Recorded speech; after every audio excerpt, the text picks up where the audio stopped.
Hey guys, this here is part 2 of the story revolving around Mitch. Part 1 was done by RPG Tales, so make sure you swing by his channel and make sure you watch the first part so you have a better understanding of the story. But without further ado, let's get into it. As promised, here's what happened with Mitch after he dramatically killed off his character, because he refused to even say what he wanted to do. But first off, let me answer some of the questions from that thread. We didn't kick out Mitch for a number of reasons, but mainly because he was good friends with the DM, and he had actually been the person to put the group together. So we felt like we kind of owed him. As for his 10 years of experience, I know of some other games he played in, but no real specifics on whether he had similar problems. I'm assuming he did, since he rarely told any stories of those games, and when he did, it was just combat stories. He was also a war gamer, but not hardcore by any means. We also didn't have any problem with him wanting to play a very combat-focused character, but he really did seem to come at the game as if it was a video game. But without further ado, onto the tale of Mitch. After killing his character off, he rolled up a new character that was, as I previously said, basically a carbon copy of his original. Or, more precisely, he apparently went to a website and looked up the best combat build he could find. His new character was a tiefling slayer, essentially the same as his rogue, just focused on bows instead of knives, and without some of the stealth and utility, because he didn't want to be responsible for anything but shooting things.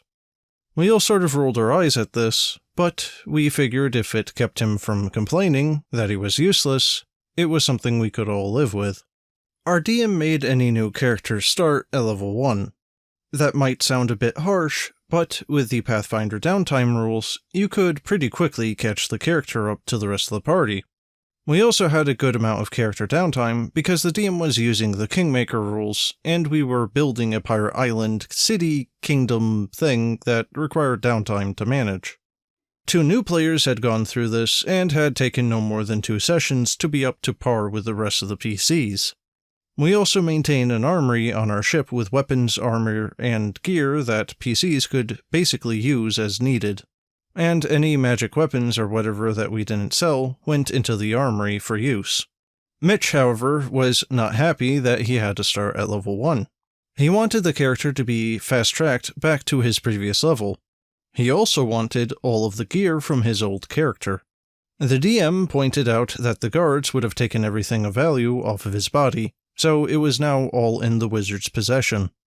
Mitch argued that his character wouldn't have taken any of his good stuff with him on the mission, despite clearly using the armor class, weapon damage, and other effects of his gear.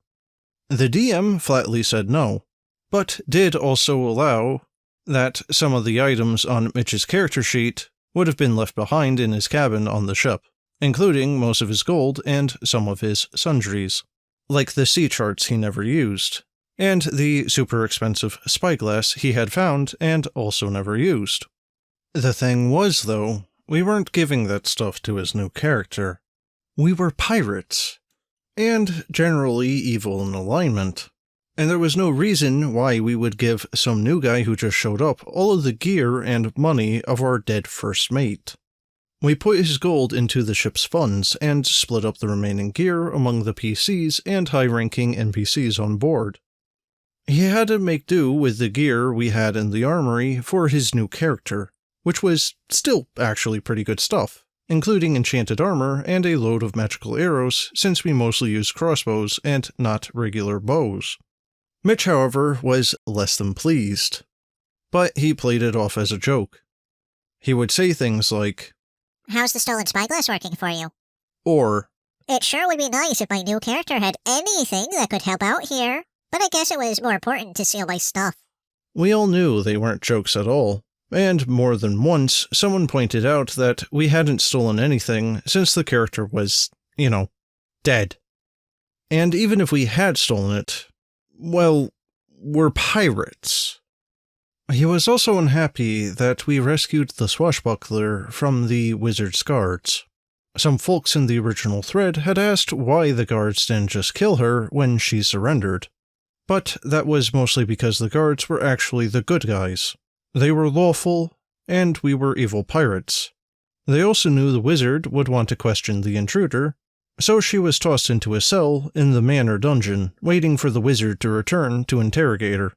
The rest of the PCs mounted a rescue, using the NPC's ship crew to create a distraction for the guards while we broke her out. We also stole the treasure map. Mitch was angry because, of course, he thought the DM was out to get him and had made the rescue too easy. Which was funny because my character was killed in the battle. Mitch continued to complain about his new character's gear. He also complained about not doing as much damage as our characters, even though he was a lower level than us at that point. We were all getting sick of the complaining, and we had all tried to explain that he would catch up soon. Then, all of a sudden, his character started rolling really, really well. Like, abnormally well. He was rolling a natural 20 more than I'd ever seen. It was really strange, but he rolled right out in the open in a dice tray so we could all see the rolls. With this sudden infusion of luck, his character started getting kill after kill as he worked through a lost city full of serpent men. We didn't find out until after Mitch had left the group that he picked up a trick D20 with more than 120 on it and no lower numbers. In the lost city, we encountered an army of terracotta warriors. They had a high damage resistance versus piercing and slashing damage. And even with his magic crit dice, Mitch still wasn't doing very much damage.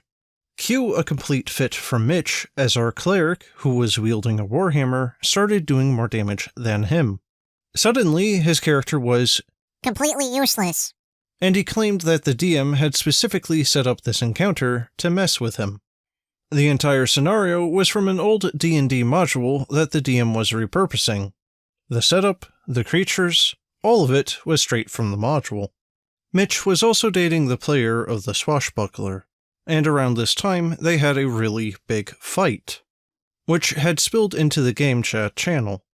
Mitch had apparently been gaslighting this poor woman for months, and every time she had a problem or an issue, he tried to convince her that it was just in her imagination, or she was overreacting, or something similar. He also complained to her about how much better her character was than his, and how the DM was favoring her. This was, of course, not at all true, but it was the only way Mitch could feel good about himself. The two had finally had a huge falling out and broke up. Mitch made it pretty clear on the gaming channel that it was him or her, and he very much expected us all to beg him to stay and kick her out. He was, however, genuinely surprised when we all chose her. He again had to say it was because we were favoring her because she was a woman. Never mind that she never complained, played her character well, and was generally a nice person that we all liked being around. She was also not the only woman in our group. We had 3 women and 4 men, not including the DM, and none of the players felt we had favored her in any way. We all told Mitch to take a hike, and we also had a talk with the DM, who agreed it was time for Mitch to go. That was the last I saw of Mitch.